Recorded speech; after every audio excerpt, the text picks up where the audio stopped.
Good morning dear students, आपका फिर से स्वागत है। आज की इस क्लास में हम CBSE class 10th math previous year question paper का सॉल्यूशन का पार्ट 3 करेंगे। चलिए स्टार्ट करते हैं।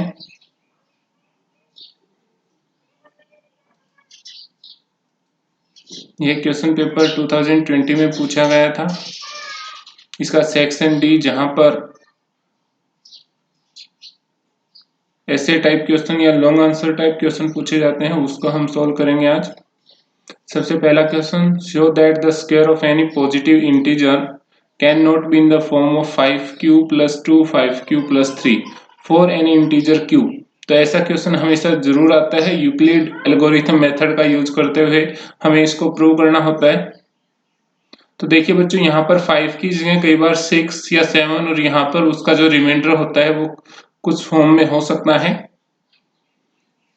अगर आपने एक बार एक क्वेश्चन को समझ लिया तो उसके बाद आप स्टेटमेंट चेंज होने पर भी इसको आसानी से कर सकते हैं। ए हम वो कोई भी पॉजिटिव इंटीजर मान लेते हैं और जो बी है उसकी वैल्यू है 5, जो कि हमने डिवीजर की फॉर्म में लिया है। इसके बाद जो ए है वो किस फॉर्म में हो सकता है बच्चों? वो हो सकता है 5m + r की फॉर्म में। साथ में आपको याद रखना है जो रिमाइंडर होगा वो हमेशा यहाँ पर जो भी आप टर्म यूज करते हैं उससे कम ही रहेगा। देखिए बच्चों, यहाँ पर हमने 5 एज ए डिवीजर यूज किया है, तो आपका जो रिमाइंडर है वो 0 हो सकता है, 1 2 3 और 4 हो सकता है। बच्चों, अगर ये क्वेश्चन यहाँ पर 6m की फॉर्म में होता है तो आपका जो रिमाइंडर था उसमें एक टर्म 5 और इंक्रीज हो जाती। तो इस प्रकार से आपको फैक्ट स्टेटमेंट बनाना है कि कोई भी positive integer a = 5m + r, जहां पर r रिमाइंडर है, m कोई भी वैल्यू है और जो 5 है वो आपका डिवीजर है। क्योंकि हमें यहाँ पर जो बेसिक वैल्यूज फाइंड आउट करनी है वो 5q + 2 और 5q + 3 करनी है, इसी वजह से हमने इसको 5 लिया है। नेक्स्ट, इसके बाद इसमें बेसिकली टोटल यहाँ पर 5 केस हो सकते हैं। फर्स्ट केस, जहां पर हमने a की वैल्यू हमने पुट की 5m के इक्वल। 5m के इक्वल पुट करने का रीजन क्या है दोस्तों? 5m के इक्वल पुट करने का रीजन ये है कि हमने उस टाइम पर जो रिमाइंडर था वो हमारा 0 कंसीडर किया है। तो आपकी a की वैल्यू 5m a², देखिए बच्चों, a² 5 का स्क्वायर 25 और m का स्क्वायर m²। इस वैल्यू को अगर हम देखें, जो भी आपका आंसर आता है आपको आंसर को लास्ट में आपको इसी फॉर्म में कन्वर्ट करना है, 5q + रिमाइंडर। तो यहाँ पर आप इससे 5 अगर कॉमन लेंगे तो देखिए क्या बचता है, 5 5 = 25। तो ये आपका आया, जहां पर आपकी q की वैल्यू यहाँ पर 5m² है। नेक्स्ट केस सेकंड में a = 5m + 1, पहले में हमने रिमाइंडर 0 कंसीडर किया है, सेकंड में 1, थर्ड में 2। इस प्रकार से हम हर एक केस को स्टडी करेंगे। 5m + 1 अगर a का स्क्वायर करेंगे तो देखिए बच्चों 5m का स्क्वायर प्लस 1 का होल स्क्वायर, 5m + 1 का होल स्क्वायर। आपको a + b होल स्क्वायर की आइडेंटिटी सभी को पता है, जरा रिवाइज कीजिए साथ में। a² + b², 1 का स्क्वायर 1, 2ab 5 2 = 10, 10m। तो ये आया बच्चों हमारा। अब इसको आप कैसे लिख सकते हैं? साथ में आपका जो वैल्यू है इसको हमें डिवाइड करना है 5 से। तो इस वैल्यू को हम कैसे लिखें? देखिए जरा, 25m² और 10m में से आपका 5 कॉमन आ जाता है और 1 हमेशा रिमाइंडर रहेगा। तो कैसे करें? 5 5 = 25, 5 कॉमन लिया हमने, 5 5 = 25, 5m², 5 2 = 10, 2m, और बाकी आपका रिमाइंडर कितना है? +1। तो बच्चा अगर इसको ब्रैकेट के अंदर ले लेते हैं तो फिर इसका मतलब था कि हमने 1 को भी डिवाइड किया है 5 से, बट 1 5 से डिवाइड नहीं होता, इस वजह से हमने 1 को बाहर लिया है। बच्चों अगर यहाँ पर 6 होता, देखिए जरा ध्यान से, अगर हमारा जो रिमाइंडर है वो 6 वगैरह आता है यहाँ पर, तो 5 1 = 5, यहाँ पर +1 भी आ जाता और 1 रिमाइंडर बचता। तो ये ध्यान रखना है आपको, डिवाइड करके आपको जो बाकी टर्म है वो लिखनी है। तो यहाँ पर हमारा आया 5q + 1 और फर्स्ट किस फॉर्म में था? 5q की फॉर्म में। जो फर्स्ट केस था। सेकंड केस जहां पर हमने 5 कॉमन लिया, 5m² प्लस 2m प्लस 1, तो ये जो पूरी टर्म है 5m² प्लस 2m, इसको हमने क्या कंसीडर किया है यहाँ पर Q, तो 5Q प्लस 1 ये सेकंड केस। थर्ड केस देखिए बच्चों, जहां पर a की वैल्यू 5m प्लस 2 हो, a का स्क्वायर कीजिए, फिर से वही आइडेंटिटी, a प्लस b का होल स्क्वायर, 5 का स्क्वायर 25, m स्क्वायर, 2 का स्क्वायर बच्चों 4, और 5 2 जा 10, 10 2 जा 20, 20m 2ab। 5 कॉमन लीजिए, यहां से अगर 5 कॉमन ले सकते हैं, यहां से क्या 5 कॉमन ले सकते हैं, जी नहीं ले सकते, यहां से भी 5 कॉमन ले सकते हैं। तो क्या आंसर आया आपका 5 कॉमन लेने पर, 5 5 जा 5 4 जा 20, साथ में m है, और ये जो जहां से कॉमन नहीं लिया उसको बाहर लिखा। तो ये जो पूरी वैल्यू है बच्चों, इसको हमने q कंसीडर किया है, तो हमारी वैल्यू आई 5q प्लस 4। अब हम इतना सारा ये स्टेटमेंट क्यों लिख रहे हैं, हम यही प्रूव करना चाहते हैं कि यहाँ पर कभी भी 5q प्लस 2 और 5q प्लस 3 नहीं आएगा। यहाँ पर हमारा आया फर्स्ट केस में 5q, सेकंड केस में 5q plus 1, 5q plus 4, but कभी भी 5q प्लस 2 या 5q प्लस 3 नहीं आएगा। थर्ड केस देखिए, और टोटल बच्चों यहाँ पर 5 केस ही हो सकते हैं, एक में 0 रिमाइंडर, एक में 1 2 3 एंड 4। a की वैल्यू 5m प्लस 3, a का स्क्वायर किया, a प्लस b आइडेंटिटी फिर से यूज की। तो देखिए बच्चों इसमें यूज करते हैं, 5 5 जा 25, m का स्क्वायर, 3 का स्क्वायर बच्चों 9, 5 3 जा 15, और यहाँ पर हमारा है 30m। तो देखिए यहाँ से हम 5 कॉमन ले सकते हैं, यहाँ से 5 कॉमन ले सकते हैं, बट बच्चों जब हम 9 को 5 से डिवाइड करेंगे तो हमारा जो क्वोटेंट है वो आएगा 1, और जो रिमाइंडर है वो आएगा 4। तो इसलिए हमने 1 अंदर लिखा है, और जो 4 है जो रिमाइंडर था वो बाहर लिखा है। तो ये भी हमारी 5q प्लस 4 की टर्म में आया जो रिजल्ट हमारा। ये जो पूरी वैल्यू है बच्चों, इसकी जगह अगर हम q पुट करें तो देखिए यहाँ पर 5q प्लस 4। नेक्स्ट हमारे पास सिर्फ एक केस बाकी है जिसमें रिमाइंडर 4 रहेगा। तो नेक्स्ट केस देखिए, नेक्स्ट केस जहां पर रिमाइंडर 4 था, a की value 5m plus 4, a square की वैल्यू फिर से वही आइडेंटिटी यूज की।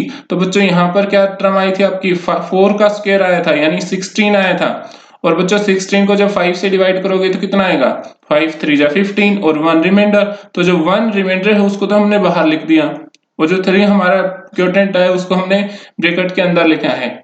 और अब ये जो पूरी वैल्यू है इसको हम 5q प्लस r की फॉर्म में लिखें। ये 5, ये पूरा हमारी वैल्यू q है, ये r, तो 5q plus r, 5q plus r यानी 5q प्लस 1। बट बच्चों पांचों के पांचों केस में हमारा 5q प्लस 2 या 5q प्लस 3 नहीं आया, और यही हमें प्रूव करना था।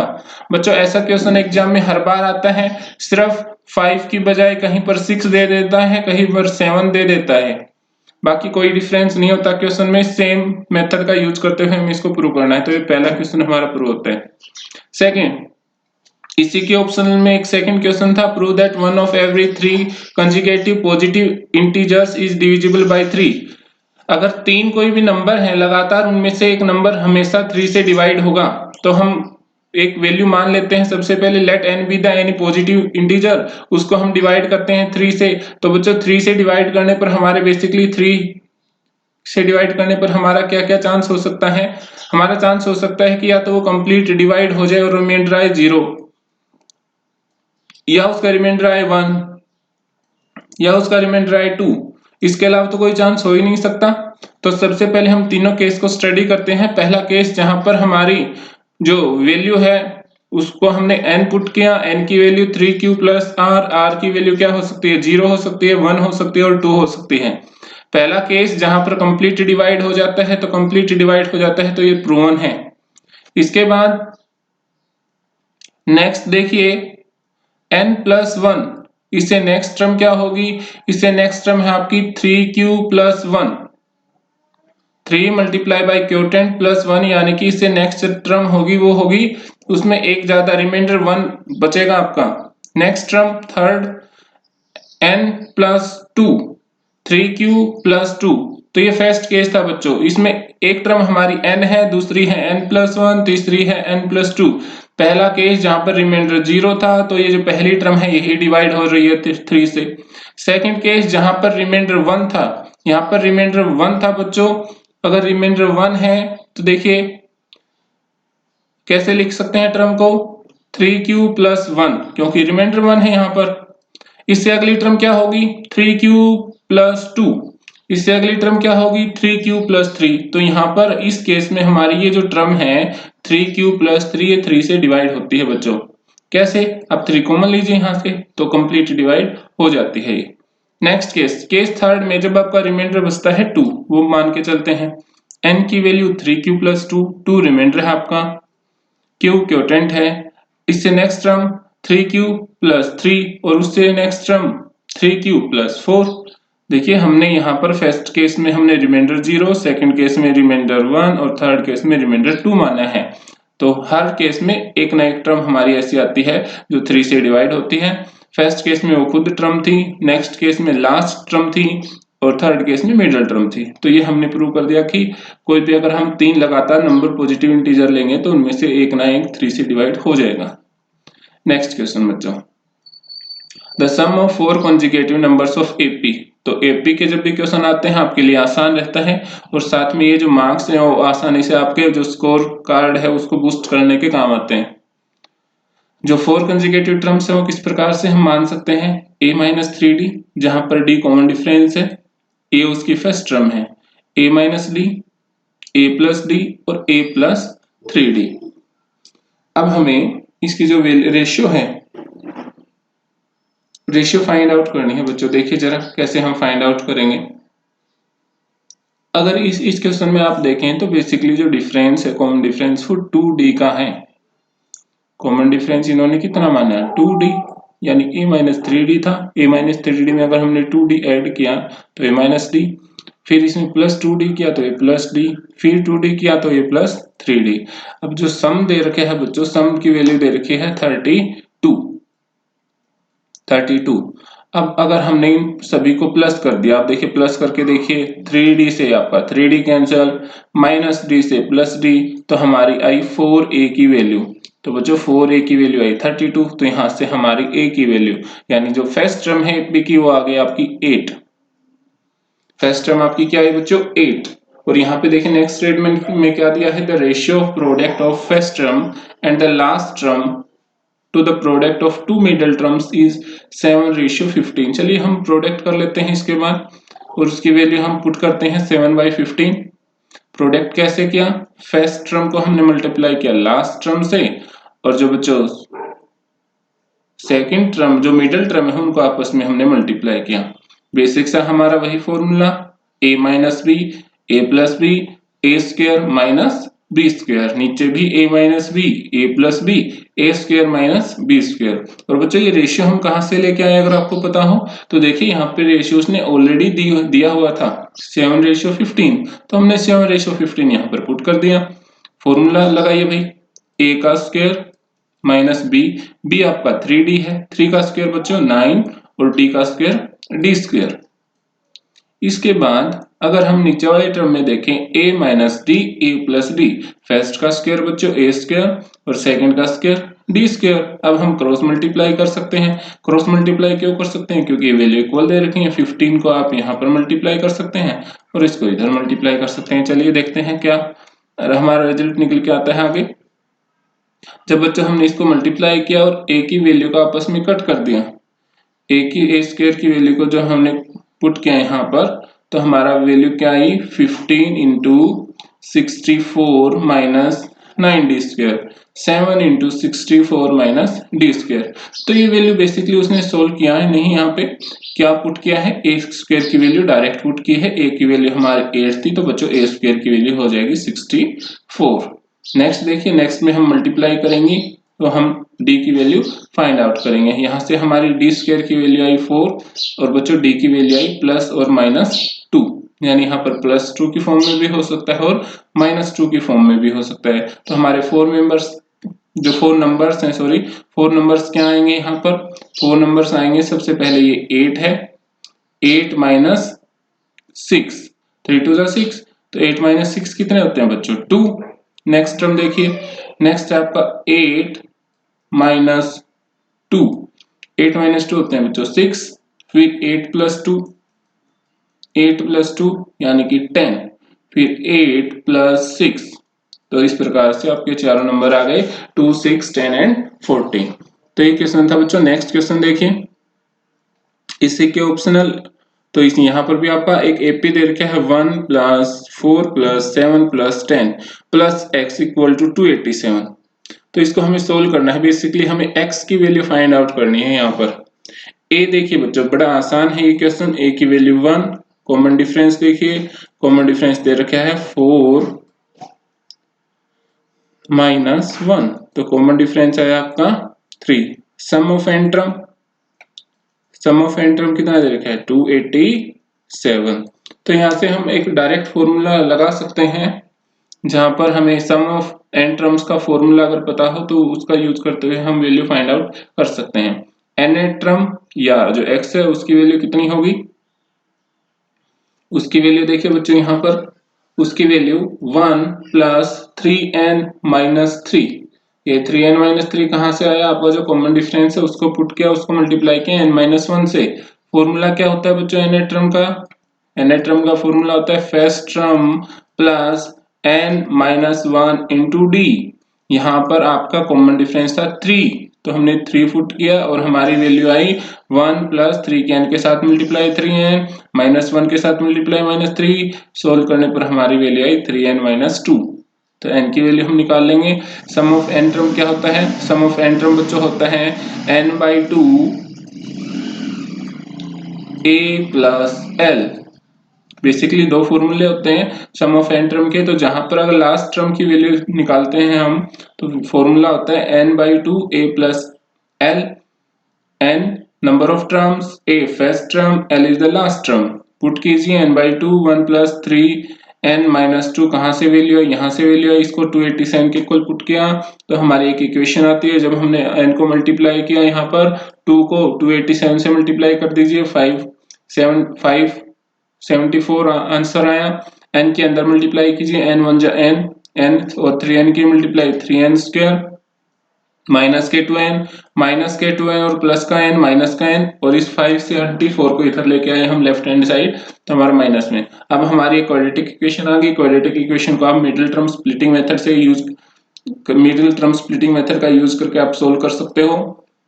तो इसमें हमारा रिजल्ट आया n माइनस 14 3n प्लस 41।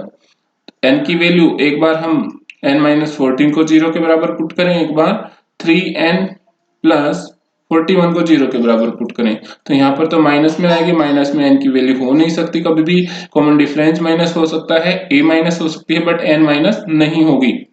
यहाँ पर n की वैल्यू अगर देखें, n की वैल्यू 14, तो बच्चों यहाँ से हमारी n की वैल्यू 14 आती है। और हम x की वैल्यू पुट करेंगे, 14 3 जा, तो 14 3 जा देख कितने होते हैं? 42 माइनस 2, यानी आपका रिजल्ट आया x की वैल्यू है आपकी 40। तो हमें x की वैल्यू जो 40 आई है वही फाइंड आउट करनी थी इस क्वेश्चन में। नेक्स्ट क्वेश्चन बच्चों, draw a line segment AB of length 7 cm, taking A as center, draw a circle of radius 3 cm, taking B as center, draw another circle of radius 2 cm. Construct tangents to each circle from the center of the other circle. एक दूसरे circle के centre से आपको वहां पर tangent draw करनी है। तो बेसिकली ये हमारा कंस्ट्रक्शन का क्वेश्चन है। तो इसका एक बार अच्छे से रिवाइज कीजिए। यहाँ पर हम इसको सबसे पहले AB को ड्रॉ करेंगे।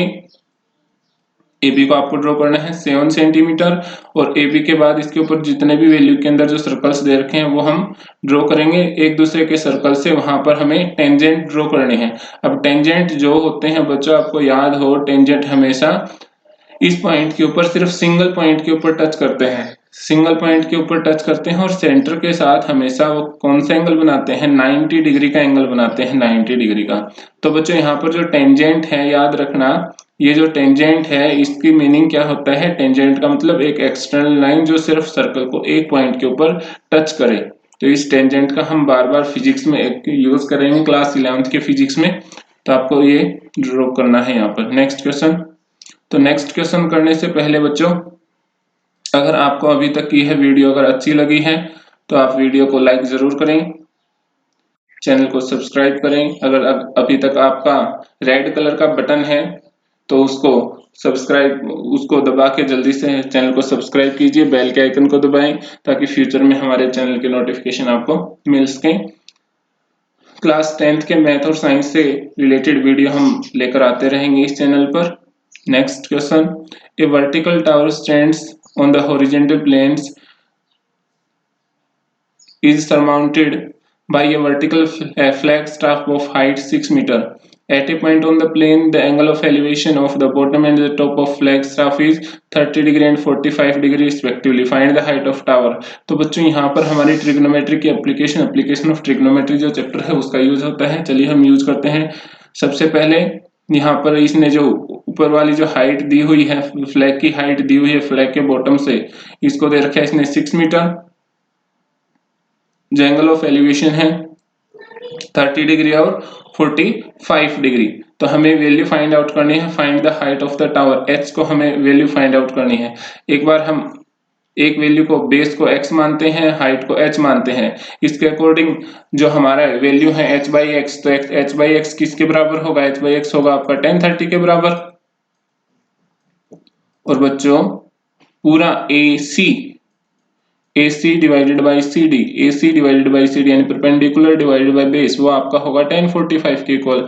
तो यहाँ से हमें वैल्यू फाइंड आउट करनी है इन दो ट्रिक का यूज करते हुए। टेंजेंट 30 की वैल्यू आपको पता हो और आपको पता हो टेंजेंट 45 की वैल्यू। तो बच्चों आपको पता हो टेंजेंट 45 की वैल्यू हमेशा 1 होती है, तो उसी टर्म का यूज करते हुए हम ये वैल्यू फाइंड आउट करेंगे। और हमारा जो टेंजेंट 30 है वो √3 होता है, तो √3 की वैल्यू उसने दे रखी है 1.73। तो 1.73 इस हाइट को मल्टीप्लाई करेंगे। क्यों? Because h divided by x, छोटे वाले ट्रायंगल में, ट्रायंगल BCD में अगर हम देखें, perpendicular divided by base, perpendicular को बेस से डिवाइड किया, टेंजेंट के इक्वल वैल्यू आई और टेंजेंट के इक्वल वैल्यू आई। टेंजेंट था आपका 30, टेंजेंट 30 की वैल्यू होती है बच्चों √3 की वैल्यू उसने कहा 1.73 आपको माननी है, तो हम 1.73 मानेंगे इसमें। नेक्स्ट, ये जो कंप्लीट है इसको अगर आप डिवाइड करोगे x से, तो बड़े वाले ट्रायंगल में, ट्रायंगल ACD में टेंजेंट 45 की वैल्यू 1 होती है, यानी 6 प्लस h ये पूरी हाइट है बच्चों। 6 plus h divided by x equal to 1045। यहाँ पर 6 plus h equal to x। तो हमारे पास x की दो वैल्यू आ गई दोनों इक्वेशन से। इसको इक्वेशन 1 मानिए, इसको इक्वेशन 2 मानिए। x की वैल्यू हम जो h √3 है उसको हम पुट करेंगे 6 प्लस h के, तो पुट करते हैं। तो यहां पर जब हमने वैल्यू पुट की h √3 equal to 6 plus h, तो h की वैल्यू हमारी आई 6 डिवाइडेड बाई √3 माइनस 1। कैसे वैल्यू आई है देख लेते हैं एक बार। √3 इक्वल टू 6 प्लस h को हम इधर लेके आए, h हमने कॉमन ले लिया, √3 माइनस 1। तो बच्चों इस प्रकार से आपकी वैल्यू आई। ये जो आपकी मल्टीप्लीकेशन है उधर जाके डिवाइड में h equal to 6 divided by √3 minus 1। इसके बाद आपको √3 का जो रेशनलाइजेशन है वो करना है। कैसे करेंगे √3 का रेशनलाइजेशन? √3 माइनस 1 इसको मल्टीप्लाई कीजिए बच्चों, √3 प्लस 1 से ऊपर और √3 प्लस 1 से नीचे, क्योंकि सेम टर्म से मल्टीप्लाई और डिवाइड करने पर नंबर पर कोई इफेक्ट नहीं होता। बट हमें हमारी इक्वेशन चाहिए, तो इक्वेशन क्या थी? a minus B, A plus B, A का स्क्वायर माइनस बी का स्क्वायर, पहले का स्क्वायर, √3 का स्क्वायर 3 और 1 का स्क्वायर 1। तो ऊपर हमारी वैल्यू क्या आई? 6 को मल्टीप्लाई किया हुआ है √3 प्लस 1 से और नीचे हमारी वैल्यू आई 2। 2 1 जा 2, 2 3 जा 6, आंसर आया 3। √3 प्लस 1, √3 की वैल्यू पुट कीजिए 1.73 प्लस 1 2.73, ये आपका आंसर है बच्चों। 8.19 metre is the height of tower. तो ये आपका एप्लीकेशन ऑफ ट्रिग्नोमेट्री से है बच्चों। जनरली आपकी जो बेसिक वैल्यूज हैं वो कहाँ से पूछी जा सकती हैं? 30, 60 और 45, यही 3 वैल्यूज हैं जहां पर आपको साइन, कोस या 10 की वैल्यू में से कोई वैल्यू पूछी जा सकती है, जिसका यूज आप एप्लीकेशन ऑफ ट्रिग्नोमेट्री में करेंगे। नेक्स्ट क्वेश्चन बच्चों, a bucket is in the form of frustum of A cone of height 30 centimeter with radius of its lower and upper ends are 10 centimeter and 20 centimeter. Find the capacity of bucket. Also find the total cost of milk that you can completely fill the bucket at the rate of 40 rupees per liter. हमें पाई की value 22/7 ही use करनी है। बच्चों जब भी अगर पाई की value अगर उसने नहीं दे रखी है तो भी हम 22/7 ही यूज करेंगे। कुछ केस हैं जहां पर वो 3.14 खुद देता है, तो उस टाइम पर अगर गिवन है पाई की वैल्यू तो हम 3.14 यूज करेंगे। कैपेसिटी ऑफ बकेट क्या है, यहाँ पर जो फ्रस्ट्रम है उसके हम वॉल्यूम निकालेंगे 1/3 पाई एच। अब बच्चों अगर आपको पता हो जो कोन है, कोन की जो वॉल्यूम होती है वो क्या होती है बताएं जरा, 1/3 पाई आर स्क्वायर एच। तो आर है, आर की वैल्यू यहाँ पर क्या हो गई, R1 का स्क्वायर प्लस R2 का square plus R1 into R2। R1 क्या है, एक लोअर एंड की रेडियस है, एक अपर एंड की रेडियस है। चलिए यूज करते हैं 1/3 पाई की वैल्यू, एच की वैल्यू देखिए बच्चों ऑलरेडी गिवन है 30 सेंटीमीटर। R1 और R2 एक 10 है एक 20 है, 10 का स्क्वायर 100, 20 का स्क्वायर 400, 10 इंटू 20 यानी फिर से 200। इनकी वैल्यू जैसे ही हम पुट करते हैं 1/3 इंटू 100 प्लस 400 प्लस 200, देखिए जरा कितनी आ गई, 700 आ गई बच्चों यहाँ से वैल्यू। और 7 से जो 700 है वो कहां पर जाएगा, 100 पर डिवाइड हो जाएगा, 100 पर 3 10 जा, तो आपका आया 22,000। तो आपका वैल्यू आया 22,000 सेंटीमीटर क्यूब। अब सेंटीमीटर क्यूब को हमें लीटर में कन्वर्ट करना है। आपको याद हो 1 metre cube equal to 1000 litre, 1 metre cube equal to 1000 litre हमेशा याद रखना है बच्चों। अगर कोई वॉल्यूम 1 मीटर क्यूब है उसके अंदर 1000 लीटर पानी या मिल्क आ सकता है। तो हमारा सेंटीमीटर क्यूब में है, सेंटीमीटर क्यूब में हमने इसको डिवाइड किया 1000 से, क्यों 1 centimetre cube equal to 1 divided by 10⁻⁶, ये वैल्यू होती है, ठीक है। तो इसको हमने 10⁻3, तो यहाँ पर हमने इसको डिवाइड किया 1000 से डिवाइड करने पर हमारी वैल्यू आई 22 लीटर। 22 लीटर वैल्यू आई तो हमने कॉस्ट ऑफ मिल्क निकाल लिया। 1 लीटर का 40 रुपये लगता है, 22 लीटर का 22 को 40 से multiply, 880 is the answer of this question. Next question, find the following table gives the production yield per hectare। तो एक हेक्टेयर में कितना उत्पादन होता है क्विंटल में दिया हुआ है 100 फार्मर्स का किसी भी विलेज के। तो इसके लिए हमें एक डिस्ट्रीब्यूशन बनाना है, ए मोर देन टाइप डिस्ट्रीब्यूशन बनाना है, उससे ओगिव ड्रॉ करना है। तो सबसे पहले देखिए मोर देन और इक्वल टू 40 या 40 से ज्यादा तो सभी को ऐड कर दीजिए भाई, 40 से ज्यादा तो सभी है ना। देखिए यहाँ पर दो टाइप से आ सकता है, एक लेस देन आ सकता है, लेस देन में आप जो उसके से कम वाली वैल्यू को ऐड करते चलेंगे और जो मोर देन में उससे नेक्स्ट जितनी भी वैल्यूज हैं वो पुट करेंगे। तो 4 + 6 + 16 + 20 + 30 + 24 आंसर आया 100। 45 के इक्वल 45 के इक्वल या 45 से ज्यादा, तो ये जो बाकी टर्म्स हैं ये सारी आपकी 45 के इक्वल या 45 से ज्यादा है। नेक्स्ट में आपको 50 के इक्वल 50 से ज्यादा, 90 55 के इक्वल 55 से ज्यादा, 74 60 के इक्वल 60 से ज्यादा, 54 65 के इक्वल और 65 से ज्यादा। तो हमारी बच्चों यहाँ पर वैल्यू बचती है 24। नेक्स्ट इसी से हम ओगिव ड्रॉ करेंगे। तो यहाँ पर देखिए जो हमारी वैल्यू है वो है मोर देन की फॉर्म में। यहाँ पर हमने एक्स एक्सिस के अलोंग लिया है प्रोडक्शन ऑफ यील्ड, और जो नंबर ऑफ फार्मर्स है वो हमने वाई एक्सिस के अलोंग लिया है। तो सबसे पहले 40 से ज्यादा, तो 40 से ज्यादा कितने हैं, सभी 100 के 100 किसान 40 से ज्यादा है। 45 से ज्यादा कितने हैं बच्चों, 96।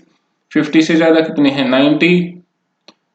55 से ज्यादा कितने हैं, 75। और 60 से ज्यादा कितने हैं, 54। 65 से ज्यादा है 24। तो ये ओगिव ड्रॉ किया हमने इस क्वेश्चन के लिए। तो बच्चों ये जो क्वेश्चन है ये आपके जो स्कोर कार्ड है उसको बूस्ट करने के लिए सबसे आसान क्वेश्चन की फॉर्म में रहते हैं। Statistic, probability, arithmetic progression, Euclid gamma theorem, ये बहुत आसान है, बेसिकली सेम टाइप के क्वेश्चन रिपीट होते हैं यहाँ से। Next question, the median of the following data is 525। Find the value of x and y and if the total frequency, if the frequency is 100, frequency को 100 मानना है, उसके बाद आपको x और y की वैल्यू फाइंड आउट करनी है। तो देखिए बच्चों, x की वैल्यू ये है और y की वैल्यू ये है, मीडियन की वैल्यू ऑलरेडी उसने दिया हुआ है। तो यहाँ पर हम इसके लिए बॉक्स ड्रॉ करेंगे। 0 to 100 जो क्लास है उसकी फ्रीक्वेंसी है 2, तो कम्यूटेटिव फ्रीक्वेंसी कितनी हो गई 2। नेक्स्ट के लिए 5 + 2 कितना हो गया 7। नेक्स्ट के लिए देखिए बच्चों 7 + x। इस प्रकार से हमारी जो मीडियन क्लास थी, मीडियन क्लास की हमारे पास वैल्यू आई, जो उसकी कम्यूटेटिव फ्रीक्वेंसी है 56 + x। इसके बाद इसी टर्म का यूज करते हुए हम यहाँ पर जो नेक्स्ट आपकी जो लास्ट वैल्यू है 76 + x + y, जो कि टोटल के इक्वल है 100 के इक्वल, तो आपने पुट की 76 + x + y = 100, x + y = 24, क्योंकि 76 आपका, जब हमने 76 को राइट हैंड साइड लेके आए। नेक्स्ट हमारी वैल्यू है, जो हमारी मीडियम क्लास है उसकी लोअर लिमिट है 500, अपर लिमिट है 600। मीडियन का फॉर्मूला यूज करेंगे L + n/2 - CF / F × h। h is the height of class और the difference between lower and upper case।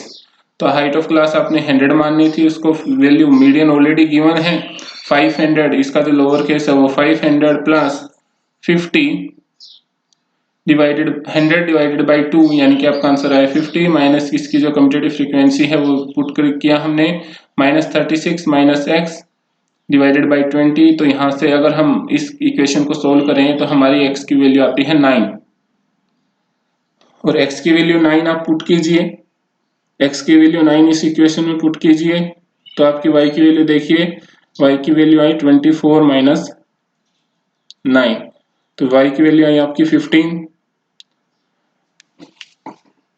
तो बच्चों ये हमारा सॉल्यूशन था, प्रीवियस ईयर क्वेश्चन पेपर का कंप्लीट सॉल्यूशन हमने आपको प्रोवाइड करवाया। Thanks for watching. अगर आपको यह वीडियो अच्छा लगा तो आप वीडियो को लाइक और शेयर जरूर करें। चैनल को अगर अभी तक सब्सक्राइब नहीं किया है तो चैनल के सब्सक्राइब बटन को दबा दीजिए। Thank you so much.